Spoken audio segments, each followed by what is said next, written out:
Ya, kayaknya pada kedinginan. Saya juga kedinginan sih sebenarnya mah. Oke, kita rencananya sih masuk ke bab baru nih tentang sistem gerak manusia. Cuman saya mau tanya dulu, yang kemarin gimana? Yang tentang apa? Energi. Apakah masih ada yang ingin ditanyakan?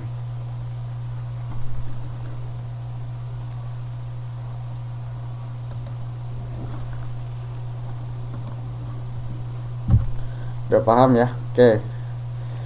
Mbak Sumarni belum paham.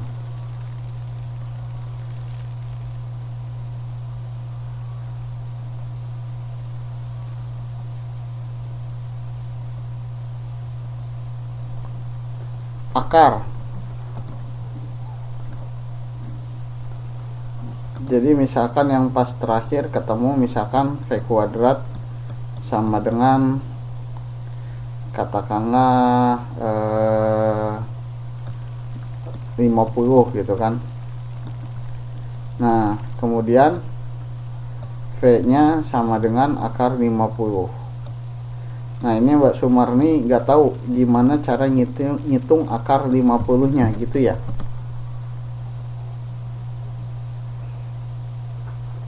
Baik. Sebetulnya untuk yang satu ini saya juga tidak punya cara yang uh, eksak bener langsung dapat sekian gitu ya. Jadi yang bisa dilakukan cuman pendekatan. Pada saat ini yang bisa dilakukan cuman pendekatan ya. Jadi modal utamanya pertama Mbak Sumarni harus hafal angka kuadrat ya. Jadi 1 kuadrat sama dengan 1, 2 kuadrat sama dengan 2, 3 kuadrat sama dengan 9, 2 kuadrat juga sama dengan 2, sama dengan 4 ya, maksud saya sama dengan 4, 2 kuadrat sama dengan 4 ya, 3 kuadrat sama dengan 9 dan seterusnya. Nah, pertanyaan saya, angka berapa yang dikuadratkan hasilnya akan mendekati 50?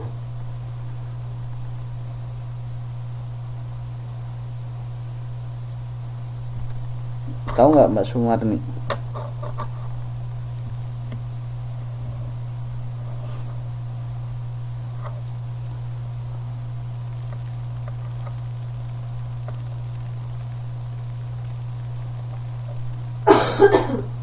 Nggak tahu juga. Oke, kalau nggak tahu juga sekarang kita jangan yang itu dulu, begini dulu. Saya tanya, kalau akar 4 berapa Mbak Sumarni?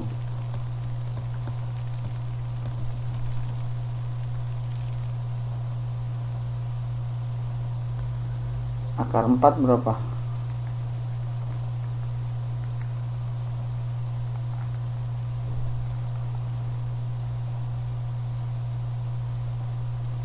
Oh, ya, oke. Kalau begitu berarti nih Mbak Sumarni mesti belajar dulu tentang bilangan eksponensial. Udah pernah belum belajar bilangan eksponensial? Bilangan kuadrat dan bilangan akar. Bilangan pangkat dan bilangan akar.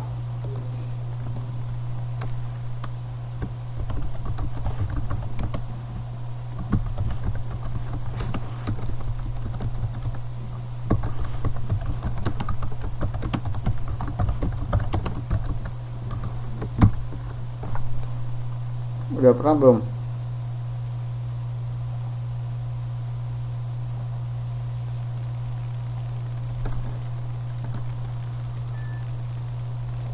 Kalau 1 kuadrat sama dengan berapa? 2 kuadrat sama dengan berapa? 3 kuadrat sama dengan berapa?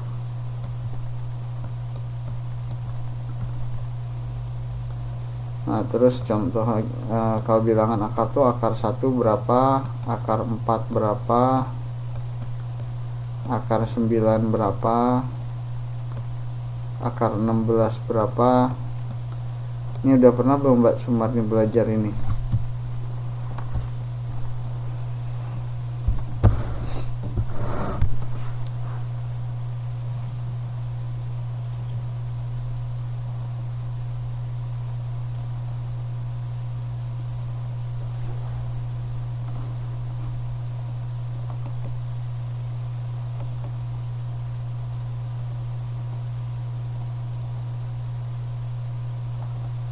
Belum.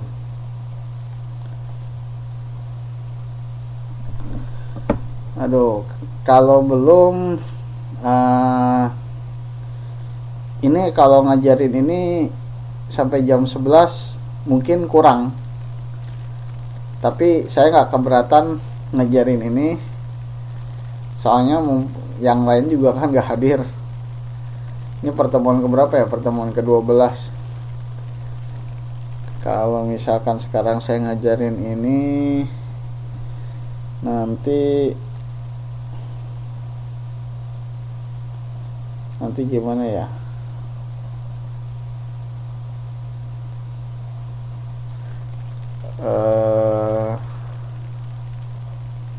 Berarti minggu depan udah pernah. Tergantung sih, kalau Mbak Sumarnya cepat paham ya bisa ini.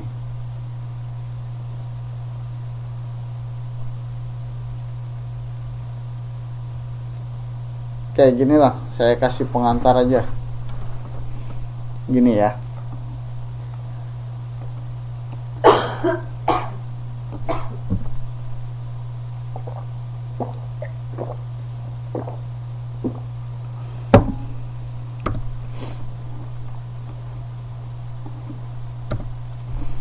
Gini ya.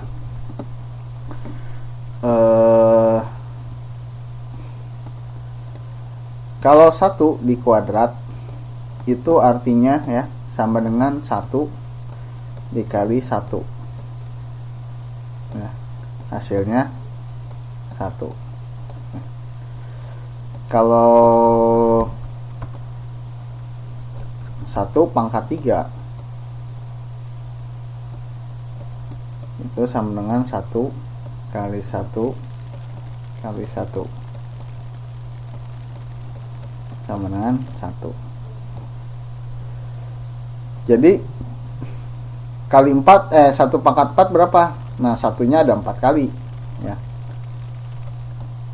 1 pangkat 4 berarti satunya ada 4 kali. 1 kali 1 kali 1 kali 1. Nah, sama dengan tetap 1. Nah, berarti kalau 1 pangkat 5 satunya ada berapa kali, Mbak Sumarni?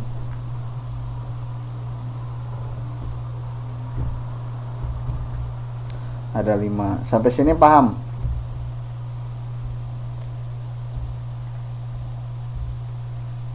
Oke. Nah, sekarang saya tanya, kalau 2 di kuadrat hasilnya berapa?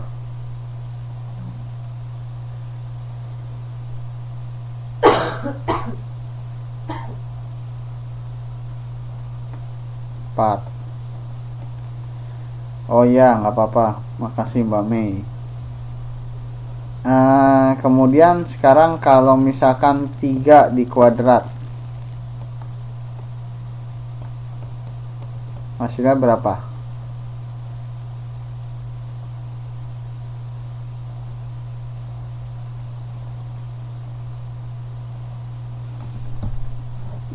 Tiga di kuadrat hasilnya berapa? 9. Oke. Jadi ini secara singkat ini yang dimaksud dengan bilangan pangkatnya. Cuman hati-hati, nggak boleh kebalik ya. Ingat bahwa bilangan pangkat itu ini dikalikan ya. Perkalian bukan penjumlahan ya. Jadi 3 kuadrat itu adalah 3 dikali 3. Bukan 3 ditambah 3.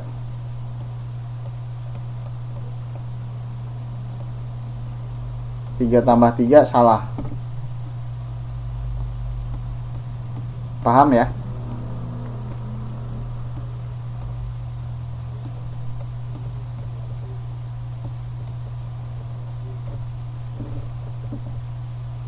Paham ya Mas Sumarni? Oke, sip. Nah, kemudian apa yang dimaksud bilangan akar? Nah, saya ajak keliling sedikit ya. Kalau misalkan 3 dikali 2. Hasilnya berapa 3 dikali 2?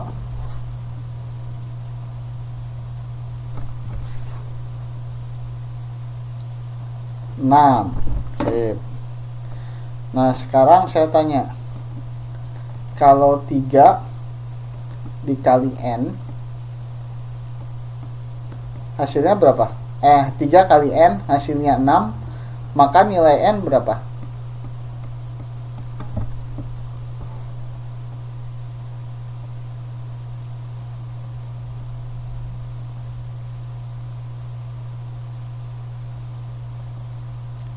Dua.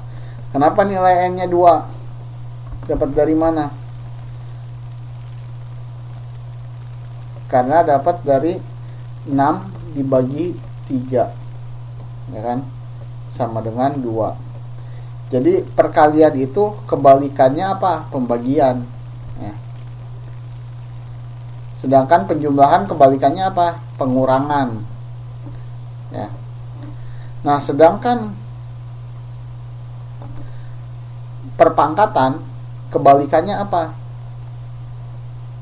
Kebalikannya adalah akar, ya. Jadi kalau penjumlahan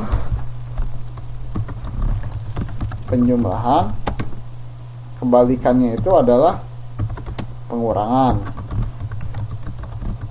Begitu juga pengurangan kebalikannya adalah penjumlahan, ya. Nah, sedangkan perkalian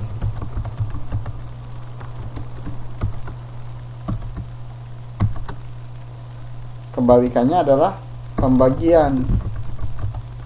Sedangkan pembagian juga sama, kebalikannya adalah perkalian. Nah, kalau pangkat, nah, kalau kebalikannya adalah akar, dan juga akar kebalikannya adalah pangkat.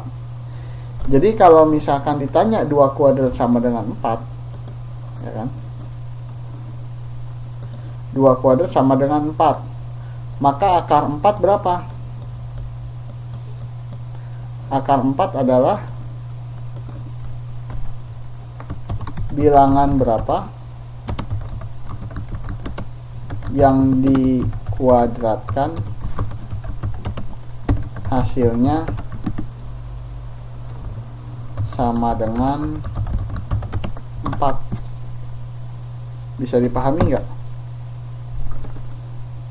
Bisa dipahami nggak, Mbak Sumar nih?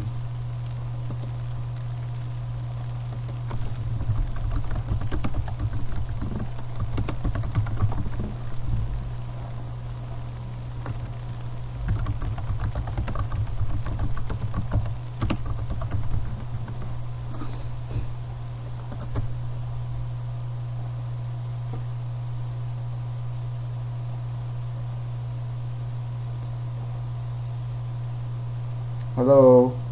Nah, jadi gini ya, sekarang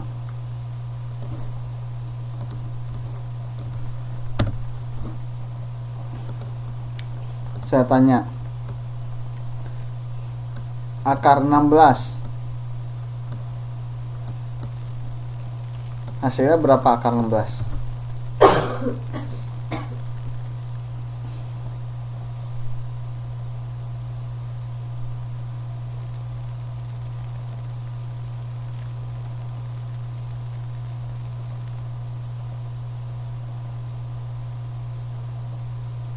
Mantap. Kalau akar 36,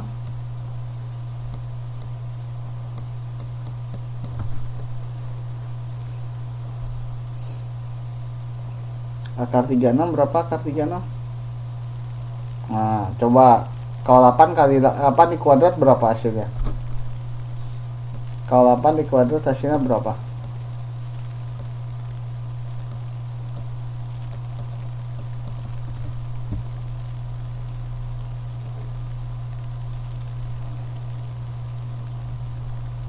Kalau 8 di kuadrat hasilnya berapa?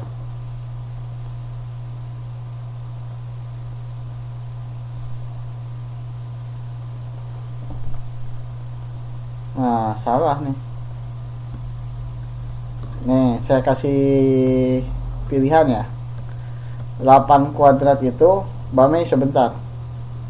8 kuadrat itu pilihannya A. 8 ditambah 8 atau B 8 dikali 8. Yang mana nih, A atau B, Mbak Sumarni?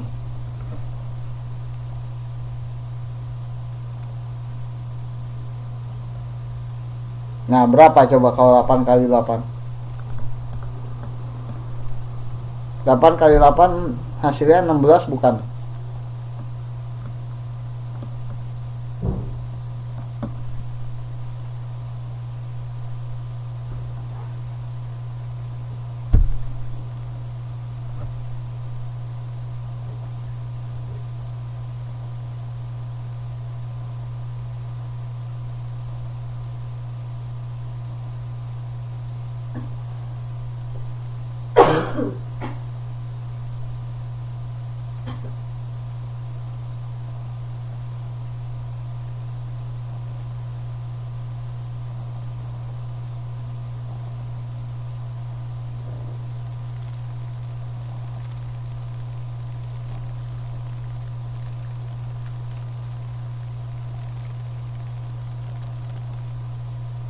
Berapa kali 8 hasilnya 16 bukan?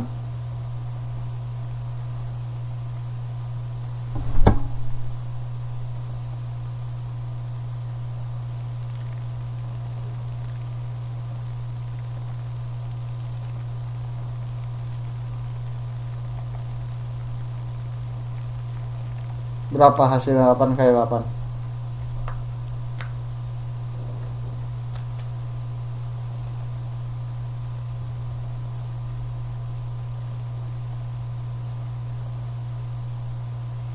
Empat. Jadi kalau 8 kuadrat hasilnya berapa?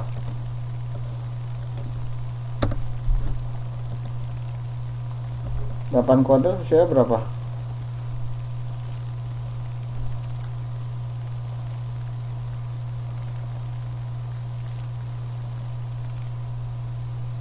Delapan dikuadratkan hasilnya berapa?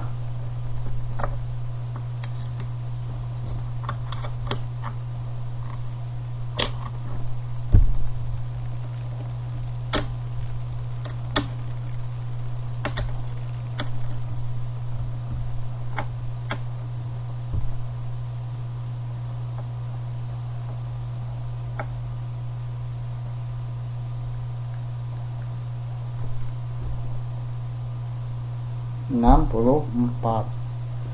Nah, sekarang kembali ke permasalahan yang tadi. Akar 36. Bener gak akar 36 sama dengan 8?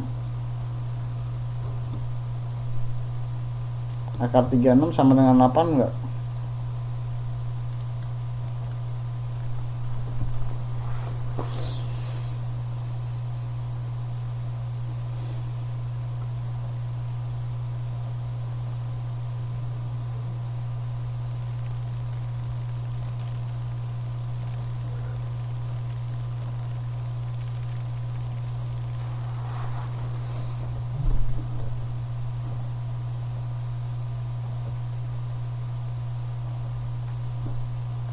Kenapa benar Mbak Sumarni?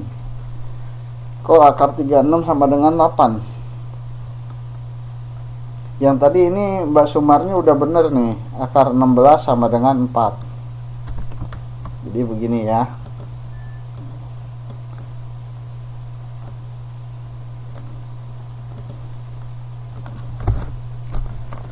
Akar 16 adalah sama dengan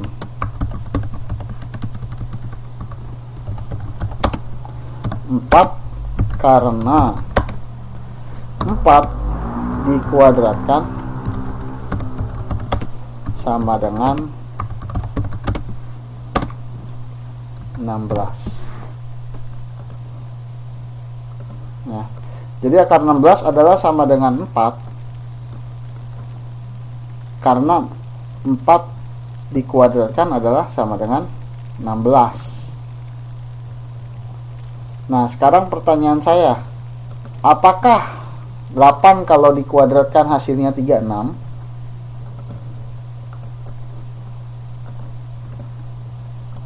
Apakah 8 kalau dikuadratkan adalah sama dengan 36?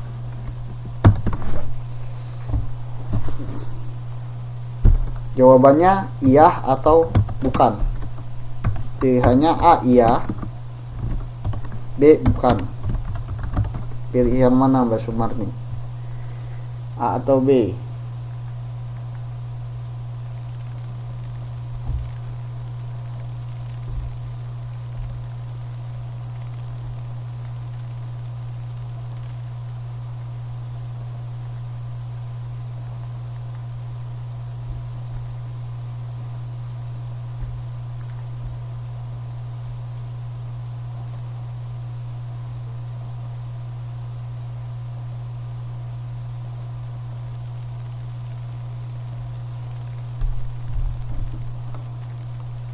Ya, jadi 8 kuadrat sama dengan 36, betul.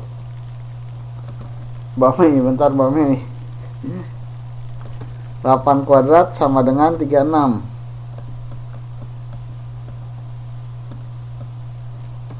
8 kuadrat sama dengan 36. Betul.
Delapan kuadrat adalah 8 dikalikan 8. Hasilnya adalah sama dengan 36.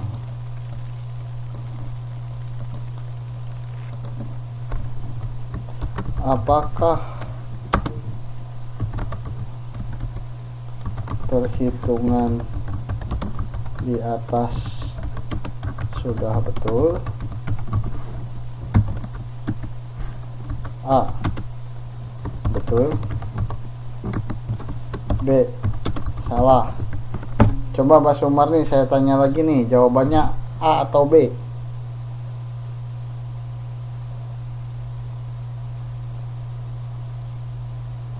Berapa hasilnya kalau 8 kali 8, Mbak Sumarni?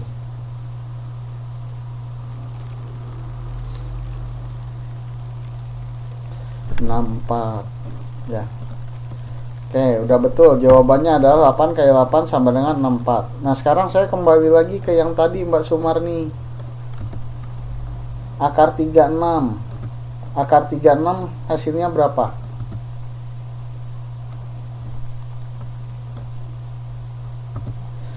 Untuk menjawab pertanyaan berapakah hasil akar 36, Coba Mbak Sumarni cari angka yang jika dikuadratkan hasilnya adalah 36. Coba berapa? Ditebak. Kalau misalkan yang ini masih gagal, saya kasih hafalan aja.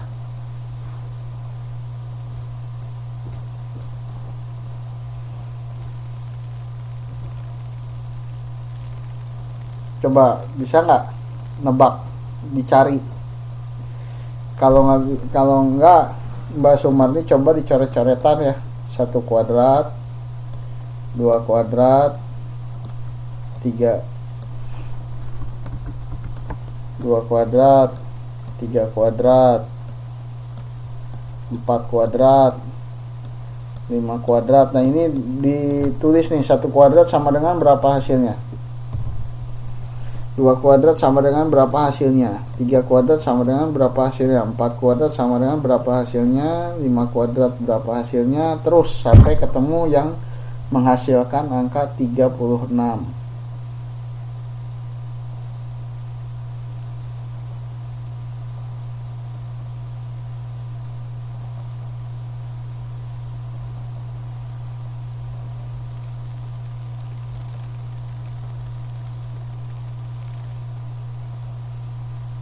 Ketemu nggak berapa hasilnya?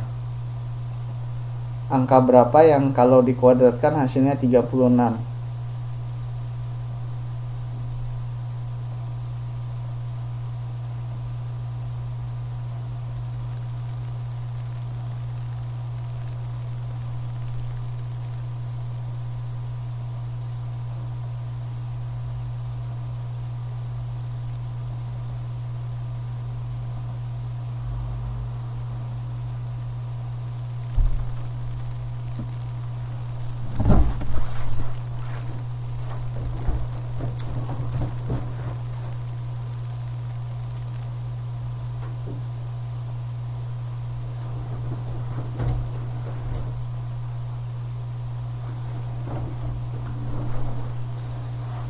Saya tunggu ya Mbak Sumarni nih.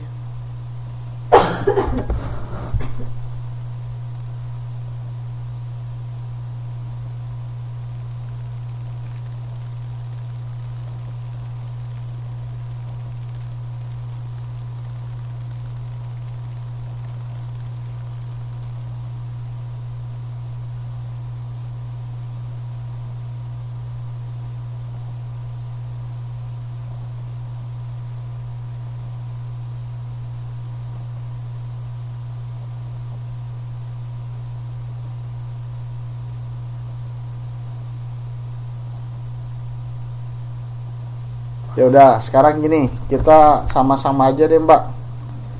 Kalau gitu, Mbak Sumarni, kita sama-sama aja ya.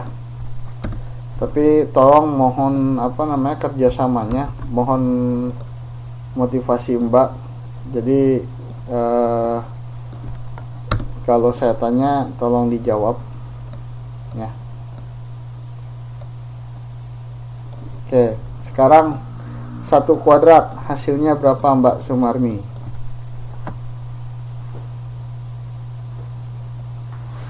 Kita bareng-bareng aja Mbak Sumarni. 1 kuadrat hasilnya berapa?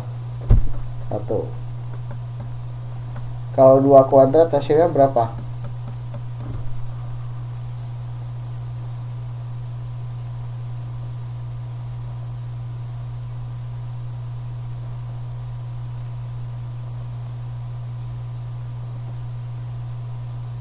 Dua kuadrat hasilnya berapa?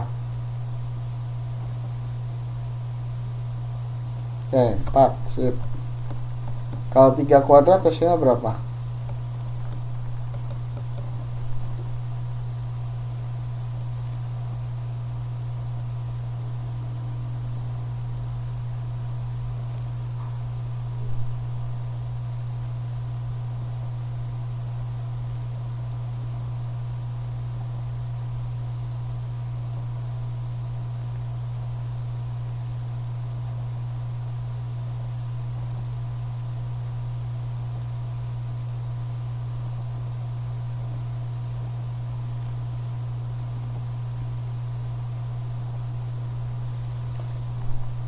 9.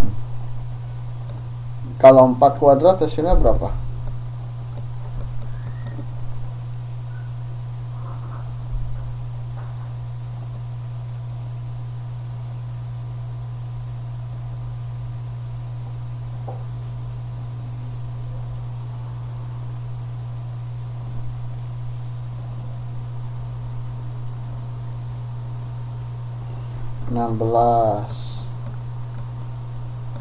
Kalau 5 kuadrat hasilnya berapa?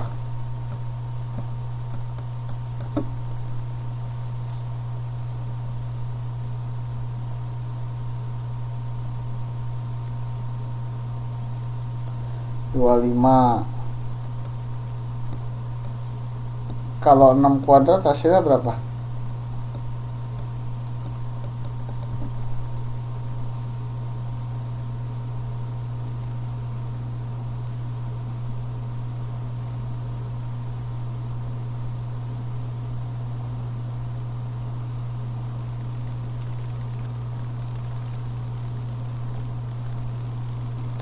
Oke. Sekarang pertanyaan saya yang tadi udah ketemu belum jawabannya? Akar 36 hasilnya berapa?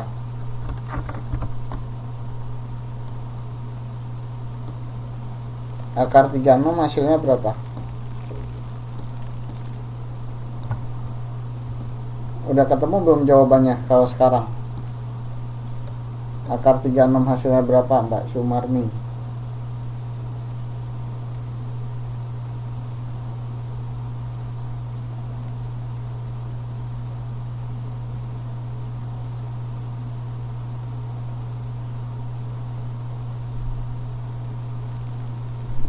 Jadi hasilnya berapa? Akar 36 hasilnya adalah 6.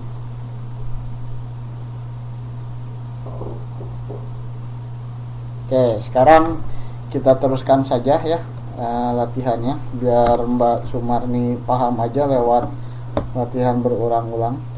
Kalau 7 kuadrat hasilnya berapa?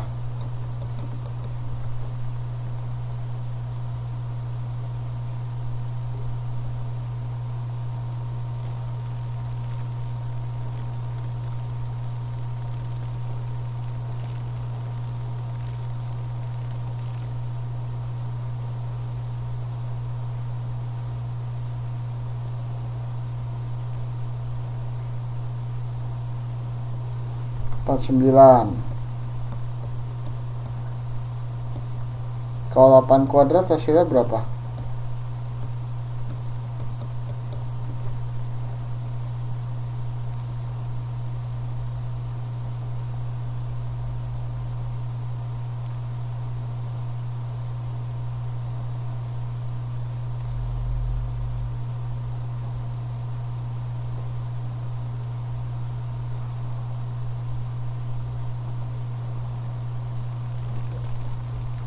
Empat. Kalau 9 kuadrat hasilnya berapa?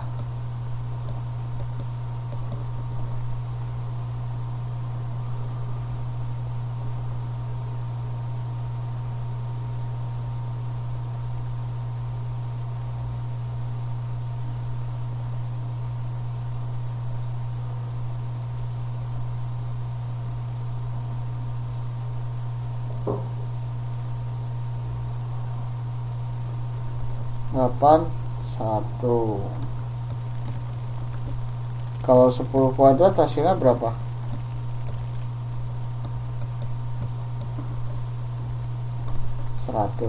Oke, ini bilangan pangkat 2. Nah, sekarang kita coba bilangan akar pangkat 2.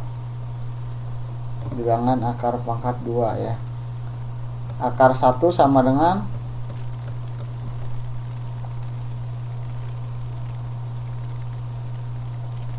akar 1 berapa?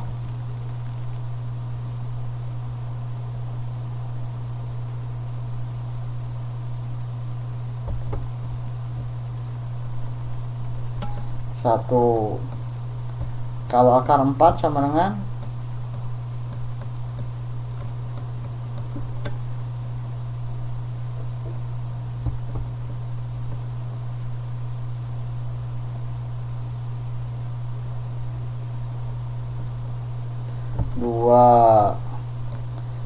akar 9 sama dengan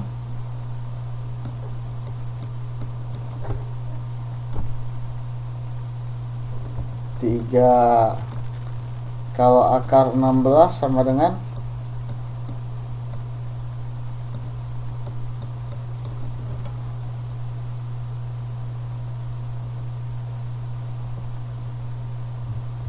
ya, terusin. Saya nggak mau. Pokoknya Pak mesti ingat terusin. Akar 16 berapa? 4. Akar 25 berapa?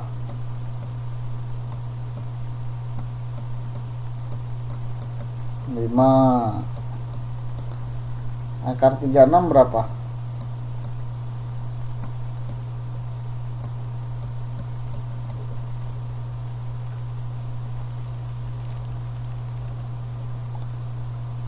36 berapa? 6.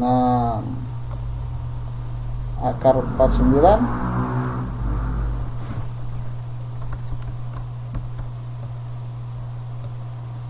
akar 49 7.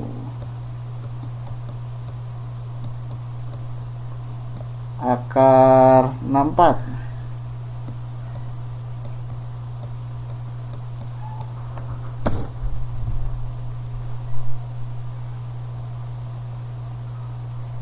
8. Akar 81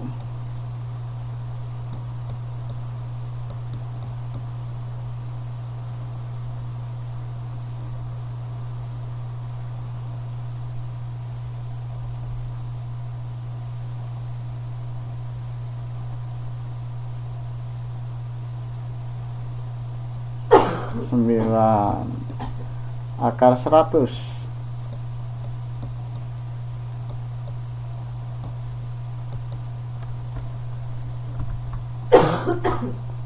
akar 100 berapa terakhir ini? Oke, 10. Dah, sampai sini berarti Mbak Sumarni udah paham ya?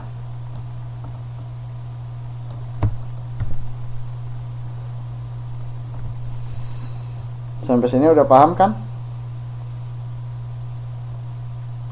Oke, sekarang gimana kalau misalkan yang ditanya adalah akar 26? Gitu kan ya? Jadi kalau misalkan diketahui V kuadratnya sama dengan 26. Nah, kemudian berarti kan yang ditanyakan V-nya, kecepatannya. Berarti kecepatannya adalah akar dari 26. Nah, akar dari 26 berapa?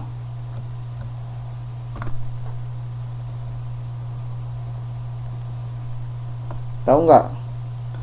Caranya adalah pertama mencari akar berapa yang paling mendekati, ya.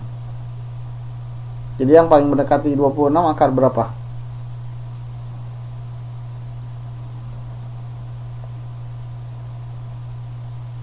5 ya. Jadi adalah 5 kali 5 kan hasilnya 25 ya.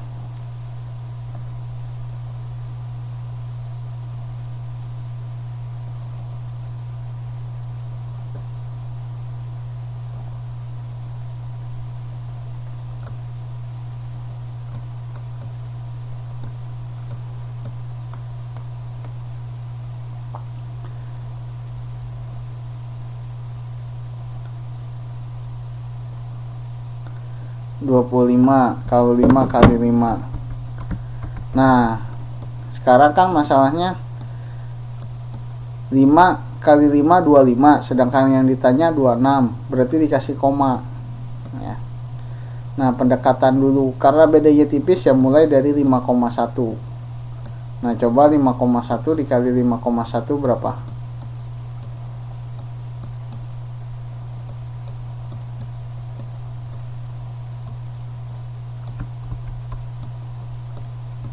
5,1.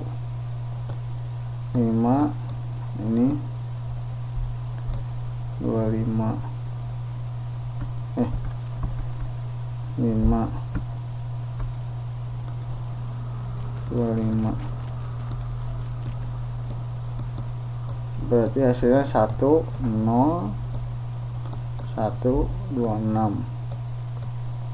ya. Jadi hasilnya ini bisa dijadiin 5,1. Paham?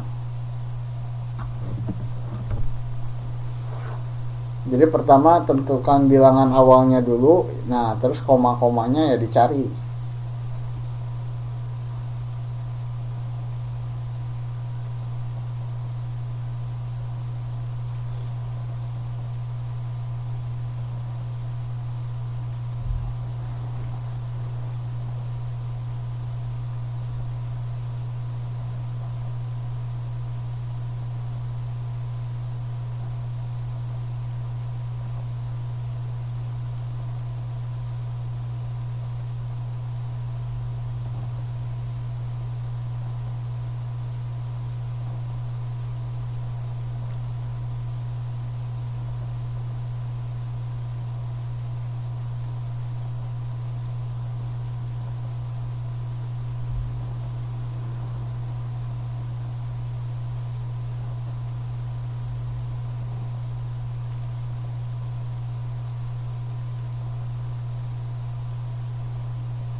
Paham nggak Mbak Sumarni?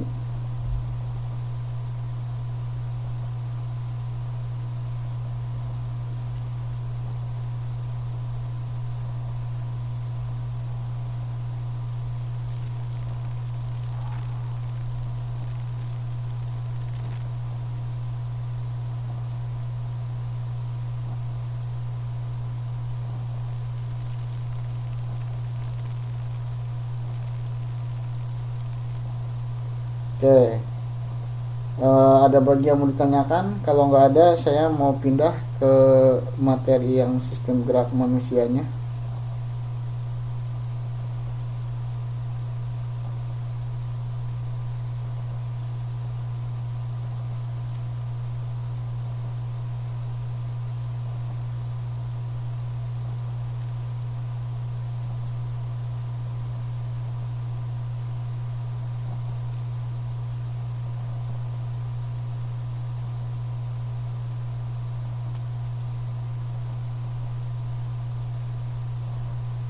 Oke, nggak ada ya.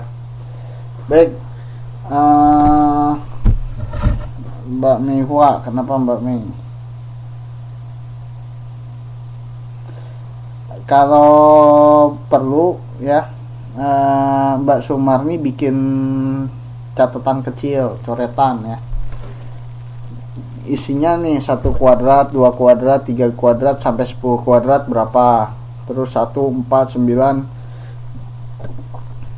akar 1, akar 4, akar 9, akar 16 sampai akar 100 berapa ya. Nah, itu Mbak Sumarni catat buat hafalan ya. Dan juga buat membantu Pak Sumarni nanti kalau misalkan sewaktu-waktu agak lupa gitu, misalkan ditanya akar 31, aduh yang paling mendekati berapa ya, bisa lihat langsung tabelnya. Akar 25, oh akar 25 ini 5, berarti akar 31 itu 5, sekian, tinggal dicari komanya berapa gitu. Kalau perlu ditambah ya, ditambah apa, perpangkatan 3. Jadi 1/3 berapa, 2/3 berapa, sampai 10/3 ya. Oke, saya lanjutkan ke materi berikutnya ya, yaitu tentang sistem gerak manusia ya.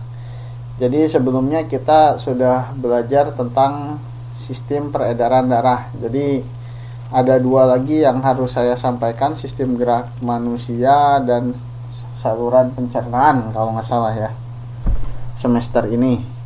Nah, apa itu sistem gerak manusia? Jadi pada tubuh manusia ini secara garis besar dia punya kita ya manusia. Sebenarnya bukan manusia aja mungkin ya, binatang ya. Hampir sama ini, binatang dengan manusia, terutama yang kelompok vertebrata. punya dua komponen yang berperan dalam pergerakan tubuh ya, yaitu yang pertama rangka dan yang kedua otot ya. Oke, silahkan. Itu ganti popoknya ganti popok bayi apa ganti popok ini ya, kakek-kakek, nenek-nenek? Oh, ganti popok kakek. Oke, silakan Mbak Sumarni.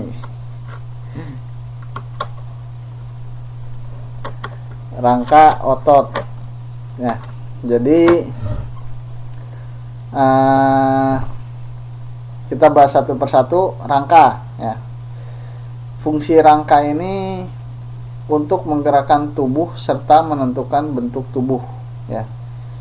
Jadi yang paling utama adalah menentukan bentuk tubuh ya. Jadi kenapa tangan bentuknya seperti itu ya, karena rangkanya ya. Nah, kemudian nanti dibantu dengan otot ya, dibantu dengan otot, rangka-rangka ini bisa bergerak ya. Jadi di sini kita bisa lihat di sini ada tulang ya. Nah, setiap tulang ini, sebentar, antar tulang ini dia mempunyai penghubung. Jadi sebetulnya tulang-tulang ini terpisah-pisah, tapi terhubung oleh sebuah elemen yang disebut dengan sendi ya. Nah, ini ada persendian.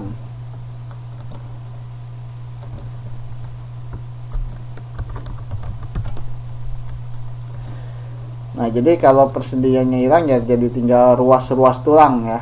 Ruas-ruas tulang seperti halnya ini tulang ibu jari ya. Di sini ada 3 ruas tulang, ada 2 ruas, ada 2 persendian ya. Oke. Fungsi rangka yang kedua adalah melindungi alat-alat tubuh yang penting dan lemah, misalkan otak, jantung, paru-paru ya. Otak kita itu kan teksturnya ya, kalau misalkan makan otak sapi gitu, itu kan dia lunak ya, sangat lunak dan sangat berbahaya kalau misalkan sampai terjadi benturan ya. Dengan adanya tempurung kepala pun kalau misalkan kita terjatuh, itu otak masih bisa terluka ya, terbentur dengan tempurung kepala kita sendiri. Jadi di antara otak dengan tempurung itu ada cairan ya, cairan yang menjaga jarak antara otak tersebut dengan tempurung kita ya. Jadi kalau misalkan benturannya terlalu keras, bisa terjadi pendarahan di otak. Kan suka gitu ya, misalkan terjatuh terus ada pendarahan, nah itu artinya otak kita itu bertabrakan dengan tempurung kepala kita. Jadi meskipun tidak ada luka luar, tapi terjadi ada luka dalam ya, yang mana itu sangat berbahaya. Nah, contoh lainnya ya di dada kita. Di dada kita punya paru-paru, sebelah kanan, sebelah kiri, dan jantung. Nah, itu merupakan organ penting juga dan lemah ya. Kalau misalkan nggak ada ya, jadi fungsi si rangka tulang rusuk ya, fungsi tulang rusuk itu berfungsi untuk melindungi paru-paru dan jantung kita kalau di dada.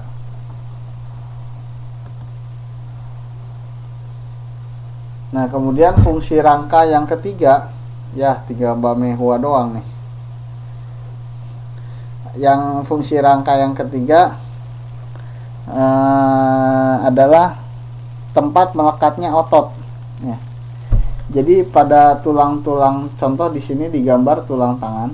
Nah, ini ya tulang kita tentunya lebih kecil daripada diameter lengan kita ya. Nah, sisanya itu apa? Sisanya adalah otot ya. Oh, ada ya. Selamat bergabung kembali. di samping otot ya ada daging juga ya yang melekat pada tulang.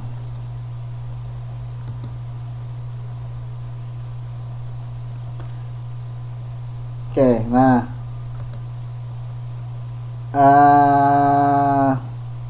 sebagai penyusun rangka ya, tulang dibagi jadi dua jenis. Yang pertama tulang rawan ya. Tulang rawan ini hanya mengandung sedikit zat kapur sehingga lunak ya. Kalau di ayam, dada ayam kan ada ya tulang rawannya masih bisa dikunyah gitu ya. Nah, tulang rawan ini terdapat pada bayi dan bagian kerangka dewasa ya. Di bayi itu kan kepalanya, ubun-ubunnya kalau dipegang masih agak lunak gitu ya. Nah, kemudian di beberapa bagian kerangka dewasa. Contohnya di mana? Contohnya di paru-paru ya. Jadi paru-paru ini yang bagian yang berwarna biru ini adalah tulang rawan ya.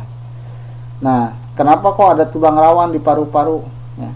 Jadi ketika kita bernafas itu kan ada proses kontraksi dan relaksasi ya. Kontraksi itu terjadi ketika udara dari luar masuk ke dalam paru-paru. Jadi paru-paru kita mengembang.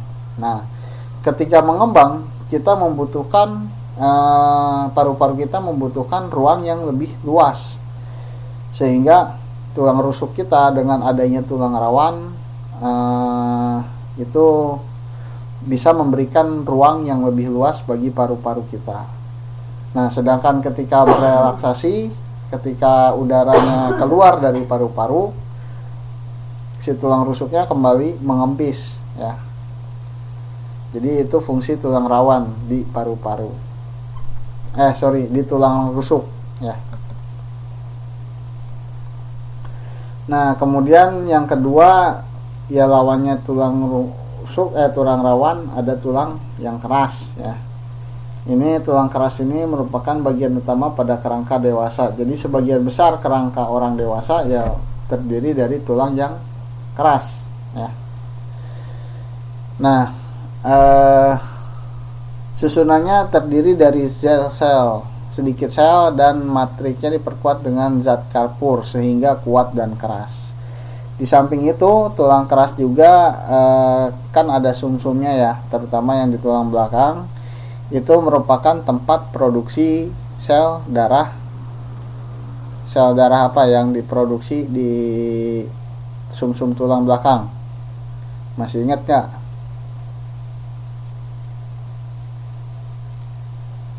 Pelajaran yang kemarin.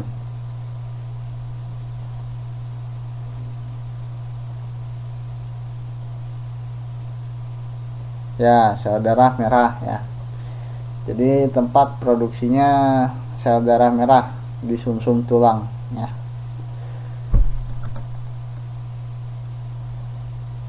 Oke. Kemudian tadi sudah saya jelaskan bahwa tulang kita itu kan berruas-ruas. Contohnya di jari ya. Di jari tangan kita ini ada ruas-ruas jari. Kemudian kenapa dibuat berruas-ruas? Ya karena untuk memungkinkan terjadinya pergerakan ya. Jadi kalau di tulang rusuk itu mungkin terjadinya pergerakan karena disebabkan adanya tulang rawan. Nah, sedangkan di lokasi lain seperti di jari tangan kita, di lengan bawah, lengan atas, kemudian di bahu, kenapa bisa bergerak? Itu karena adanya persendian ya yang menghubungkan antar ruas tulang. Nah, jadi persendian itu adalah gabungan antara dua tulang atau lebih. Hubungan dalam persendian ini dikelompokkan menjadi dua, yaitu hubungan sinartrosis dan hubungan diartrosis ya. Apa itu hubungan sinartrosis dan apa itu hubungan diartrosis? Kita bahas satu persatu. Hubungan sinartrosis. Nah, sinartrosis ini dibagi menjadi dua lagi, yaitu yang pertama sinkondrosis. Namanya aneh-aneh ya. Antara tulang dihubungkan melalui tulang gerak sehingga memungkinkan sedikit gerak akibat elastis tulang rawan. Nah, ini yang terjadi pada overdosis. Yang ini yang terdapat pada hubungan rusuk dengan tulang dada ya. Ntar gambarnya ada nggak? Gambarnya nggak ada. Balik lagi ke yang tadi.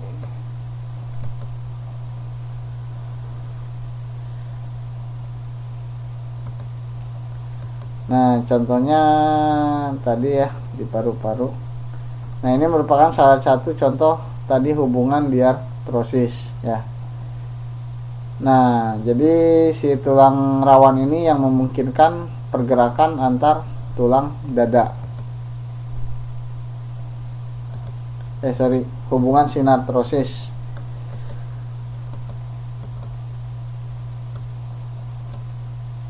Yang sinartrosis yang kedua adalah sinfibrosis. Nah, sinfibrosis ini kalau yang tadi ya, yang tadi sinkondrosis ini memungkinkan sedikit gerak ya. Jadi masih ada gerak yang dimungkinkan antar tulangnya ya. Tapi hanya sedikit. Ya tadi contoh yang di tulang rusuk dengan tulang dada ya. Jadi dia bisa bergerak ketika paru-paru berkontraksi dan relaksasi, tapi pergerakannya ini sedikit, tidak banyak ya. Nah, sedangkan yang kedua hubungan sinfibrosis. Nah, ini sinfibrosis ini hubungannya tidak memungkinkan adanya gerak ya. Jadi tulang-tulang yang terikat pada hubungan sinfibrosis itu cuman itu terikat oleh jaringan ikat si fibrosis ya. Jadi sinfibrosis kenapa? Karena dihubungkan oleh jaringan ikat fibrosis yang pada akhirnya mengalami penulangan dan tidak memungkinkan adanya gerak sama sekali ya. Contohnya di mana? Contohnya di tempurung kepala atau tulang tengkorak ya. Nah, jadi tulang tengkorak ini sebenarnya terdiri dari beberapa bagian ya. Ada tulang dahi, tulang ubun-ubun, tulang kepala belakang, tulang pelipis, tulang baji ya. Nah, ini waktu bayi ya karena masih lunak, kalau dipegang-pegang kepala bayi kan masih lunak ya. Nah, lama-kelamaan terjadi tadi pengapuran sehingga tulangnya menjadi kuat dan lama-kelamaan ya nggak bisa bergerak sama sekali. Oke, ini yang sinartrosis. Jadi sinartrosis itu ada dua.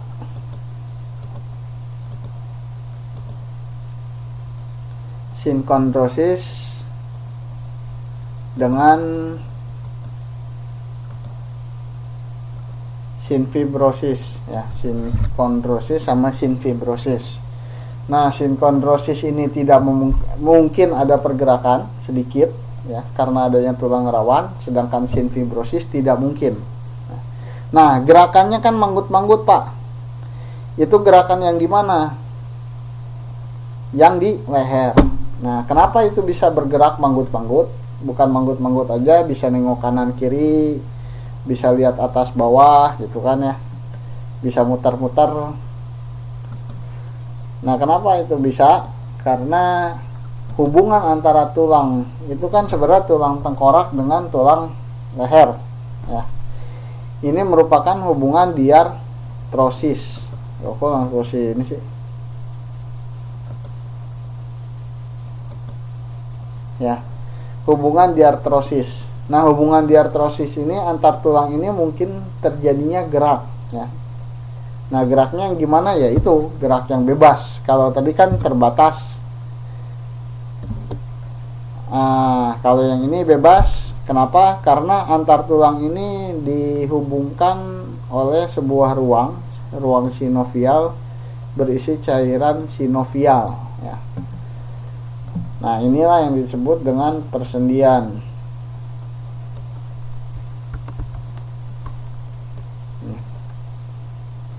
Nah, jadi kalau yang bisa manggut-manggut itu termasuknya kepada hubungan yang diartrosis, Mbak Mihwa, ya.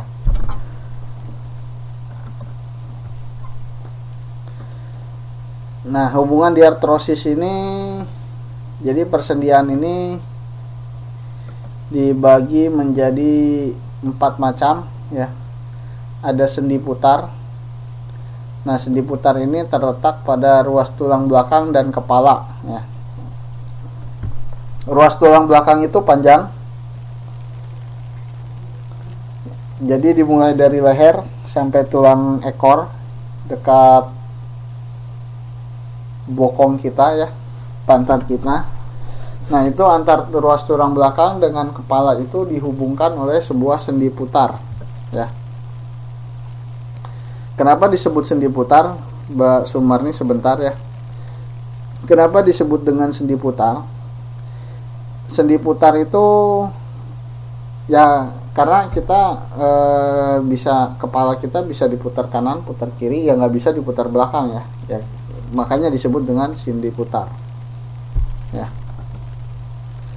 Nah, kemudian contoh lain adalah tulang lengan atas dan tulang pengumpil. Jadi tangan kita, susah saya nyontohinnya. Tangan kita itu kan bisa kalau di siku bisa naik atas bawah, tapi nggak bisa ke belakang siku, ya. Tapi bisa kita putar juga kan, ya. Kita bisa mutar. Nah, itu sendi putar, ya. Nah, pertanyaan Mbak Sumarni, kalau penyakit asam urat itu uratnya sakit, ya? Bukan, ya. Jadi asam urat ini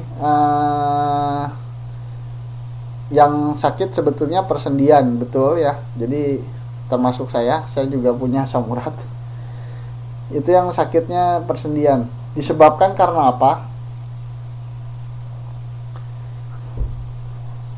Saya lupa tepatnya apa. Kalau nggak salah protein kali, ya. Entah, nanti saya coba cek lagi, ya. Sekarang saya sebutkan protein dulu. Jadi entah itu karena protein yang terlalu banyak dan menumpuk, ya, sehingga menimbulkan peradangan, ya, sehingga menimbulkan peradangan pada persendian. Jadi sakit sendinya. Nah, kalau nggak diobatin, lama-kelamaan jadi batu, ya, lama-kelamaan jadi batu. Dan kalau udah jadi batu, ya nanti bisa jadi di ginjal mengendap, ya. Nah, itu yang mengendapnya apa saya lupa, apakah protein atau apa, lupa saya.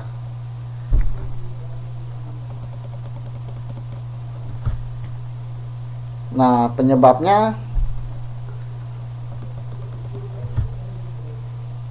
bahaya kalau misalkan dibiarkan, ya. Kalau misalkan dibiarkan berbahaya. Jadi lebih baik kalau misalkan terasa, ya diobati, ya. Apalagi kita di sini, Mbak, punya health insurance nggak? Punya NHI nggak? Jinbauka. Kalau punya, mendingan dimanfaatkan, ya. Mumpung murah, ya. Kan di sini murah nih bayarnya. Mendingan dipakai, ya.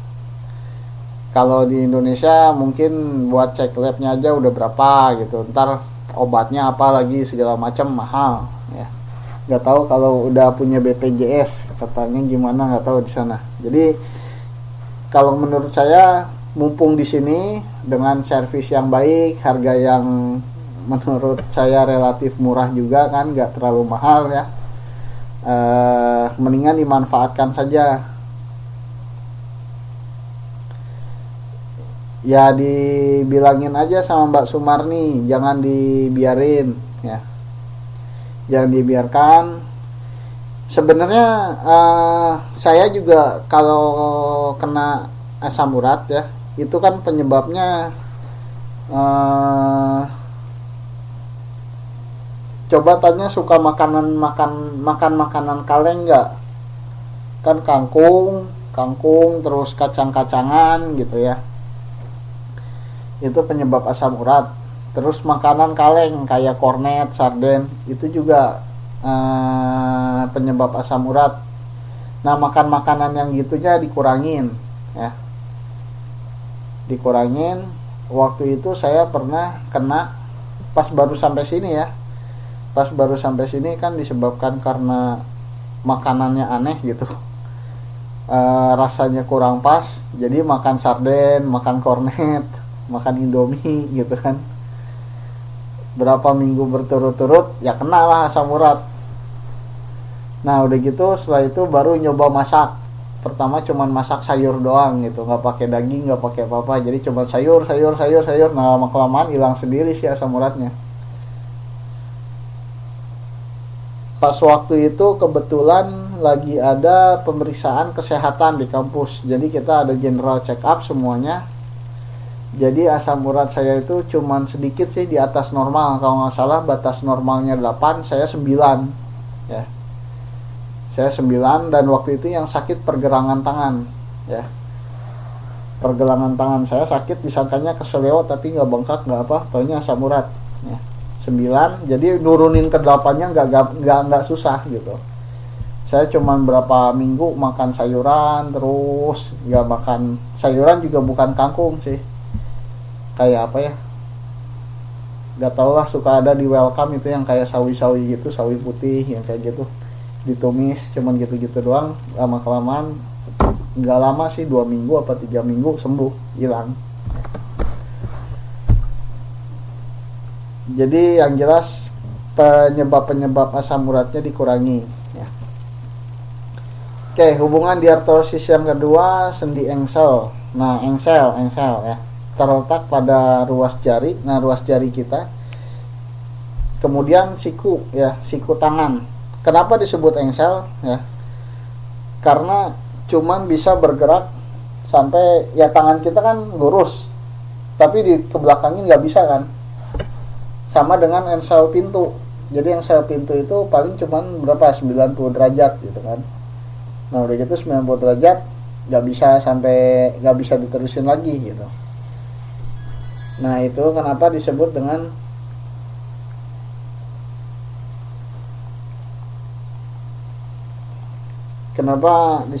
sendi engsel gitu, karena terbatas pergerakannya cuman sampai 90 derajat ya. Contohnya ada di ruas jari, siku. Kemudian lutut juga. Nah lutut kan kalau di kaki bagian bawah kita ditekuk ke belakang ya mungkin bisa menyentuh pantat kita gitu ya.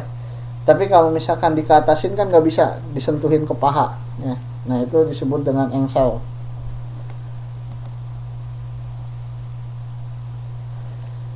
Nah yang berikutnya sendi peluru ya.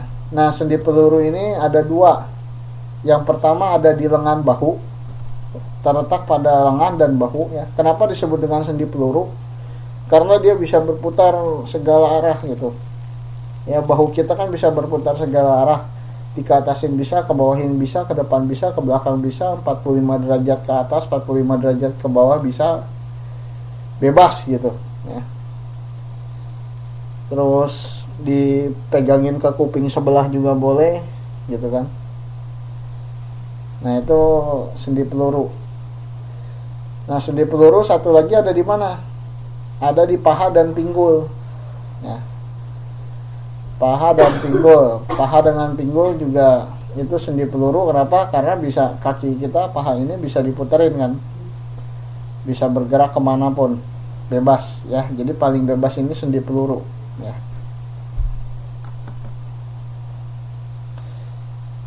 Yang keempat sendi pelana. Nah sendi pelana ini terletak pada ruas jari dengan telapak kaki ya. Jadi di ruas-ruas jari sama telapak kaki. Oke, sampai sini ada yang mau ditanyakan dulu?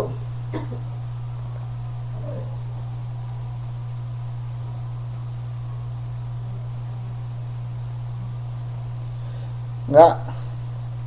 Baik. Berikutnya, tadi ini rangka, yang berikutnya adalah otot. Nah, otot ini sudah dijelaskan, sudah pernah disampaikan pada semester 1. Wah, semester 1 lama bener ya. Sekarang udah semester 3, berarti 2 semester yang lalu ya. Masih ingat gak nih tentang otot?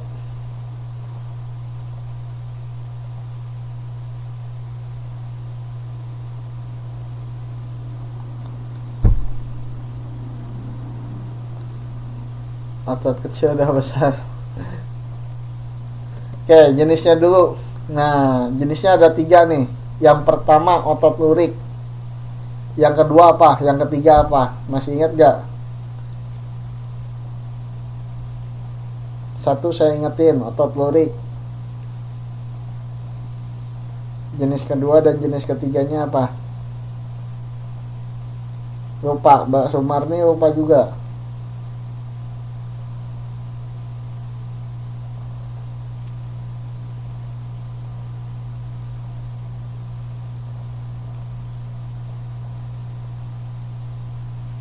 Bukunya dikirim ke Indo. Aduh.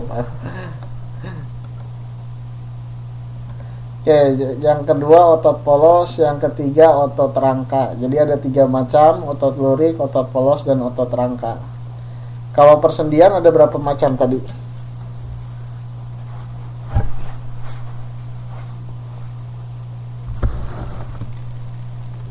Itu kalau hubungan antar tulang ada 2. Kalau persendian tadi ada sendi apa aja? Ada 4. Sendi apa aja tuh? 4 biji. Ada sendi apa aja?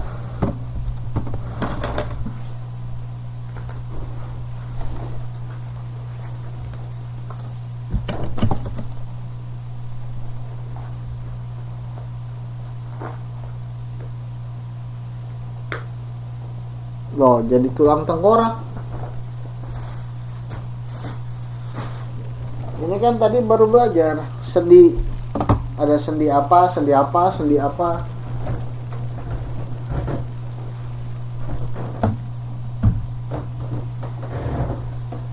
Lupa juga. Sendi pelana, terus sendi apa lagi?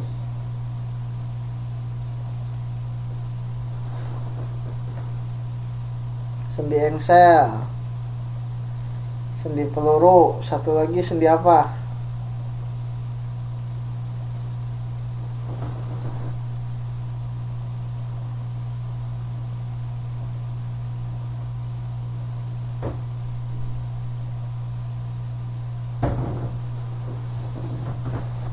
Sendi bunta, sendi putar. Oke. Baik. Sekarang otot. Pertama otot polos. Halo, suaranya hilang. Mbak Mardi dengar suara saya nggak? Sinyal saya hijau ini.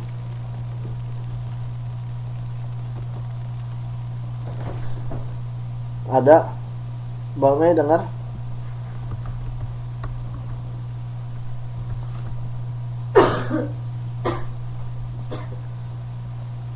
Nah, ya udah log out dulu, log out dulu.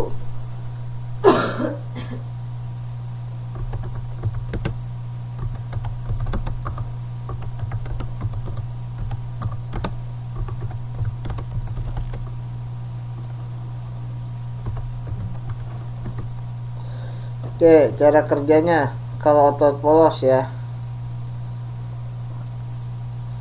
Jadi otot polos ini kerjanya tidak sadar ya. Jadi di bawah kesadaran kita, bukan kita yang mengatur, tapi otak ya.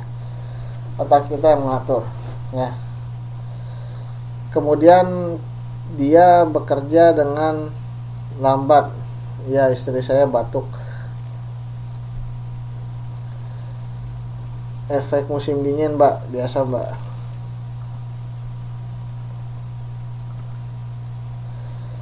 Kerjanya lambat, kemudian tidak mudah lelah ya.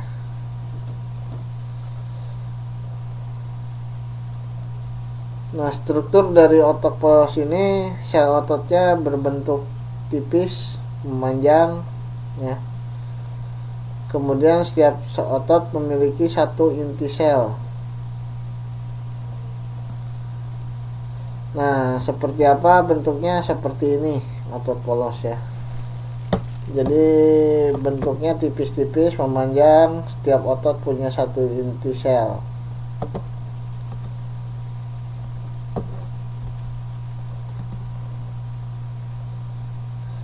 Ada di mana aja si otot polos ini? Ada di saluran pencernaan, pembuluh nadi dan pembuluh balik, dan organ-organ tubuh penting lainnya ya. Seperti contohnya di saluran pencernaan di usus ya. Ketika mencerna makanan, kan usus itu ya kerjanya sama dengan apa namanya? Kayak paru-paru yang mengembang mengempis gitu.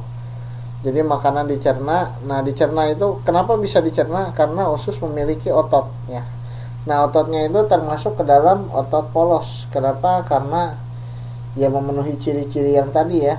Cara kerjanya adalah pertama tidak sadar, bekerja secara tidak sadar. Jadi kita nggak memerintahkan kan kepada lambung kita cerna makanan itu, cerna makanan, berhenti kerja,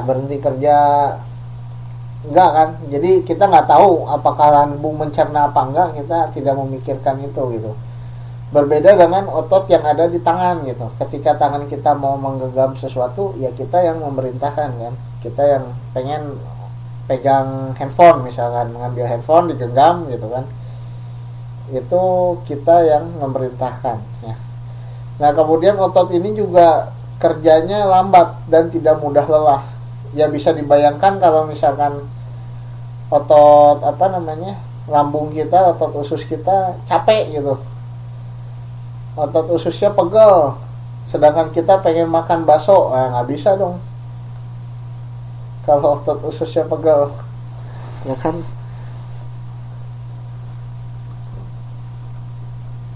Nah, jadi kalau otot polos ini tidak mudah lelah ya, tapi kerjanya lambat.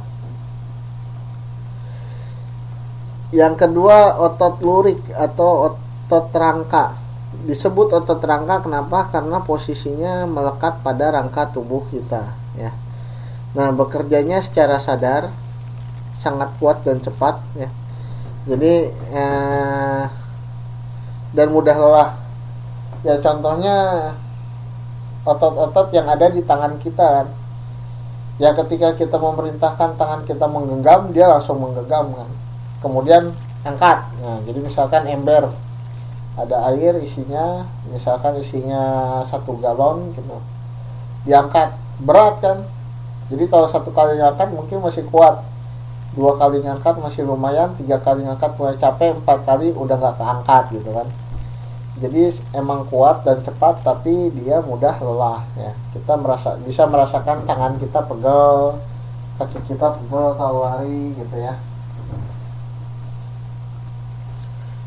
Kalau jalan juga banyak, jalannya jauh pegel ya kan. Nah, strukturnya berbentuk serabut ya, seperti serabut tali, dan memiliki banyak inti sel. Nah, ini jadi bentuknya serabut-serabut ya. Dan satu serabut ini mungkin punya 2 inti sel atau lebih ya. Letaknya ada di mana saja? Letaknya ya ada di rangka tubuh dan anggota gerak lainnya gitu ya. Jadi di tangan, jari, kaki kita, paha kita. Kemudian ada di pundak, ada di bagian punggung, bahu gitu ya.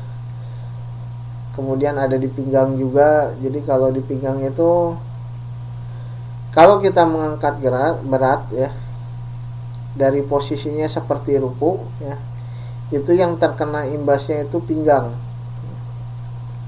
Jadi posisi mengangkat berat yang benar itu bukan dari posisi ruku, tapi dari posisi jongkok ya. Pinggang dan punggung ya sama aja gitu ya. Nah, itu bahaya ya.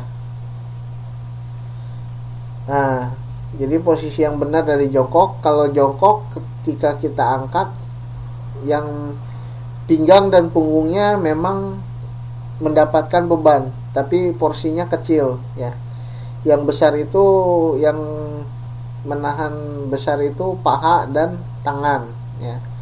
Nah, otot paha dan otot tangan normalnya lebih terlatih daripada otot punggung dan pinggang ya. Kalau atlet pasti punggung dan pinggangnya emang dilatih ya. Tapi kalau manusia orang biasa seperti kita ya normalnya yang terlatih banyaknya pinggang dan paha ya. Paha ya pasti dipakai jalan gitu, pinggang dan paha, tangan dan paha ya. Paha pasti dipakai jalan, kalau tangan dipakai makan.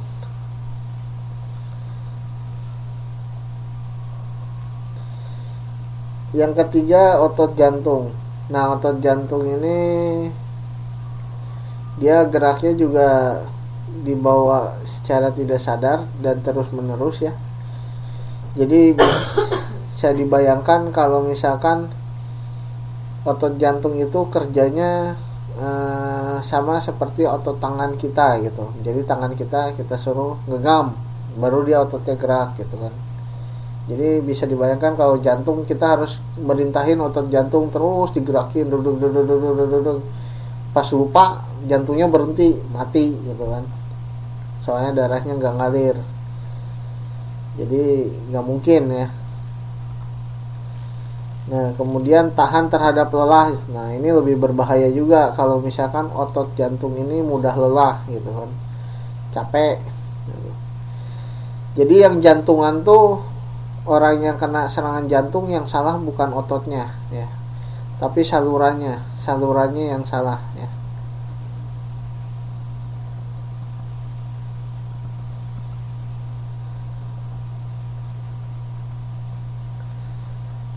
Strukturnya bentuknya bercabang-cabang dan berhubungan satu sama lainnya ya. Lokasinya cuma satu di jantung aja. Kalau itu bawa yang berat-berat cuma karena kram ya, karena terlalu tegang ototnya mungkin ya, jarang pemanasan kalau olahraga itu Mbak Sumarni. Jadi Mbak Sumarni mesti sering olahraga ya. Olahraga itu nggak perlu lari Mbak. Itu kan kalau lihat kita nenek-nenek gitu suka senam, nah yang gitu-gitu juga cukup ya. Iya.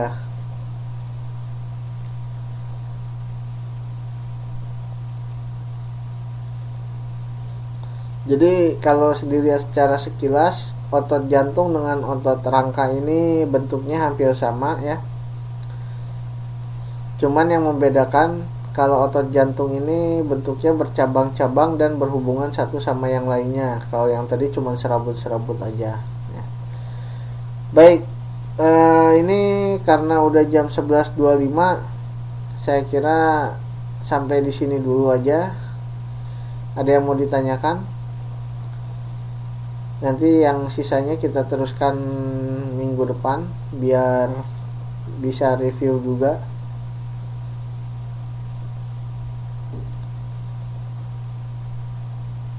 Oke, nggak ada yang ditanyakan Mbak Sumarni?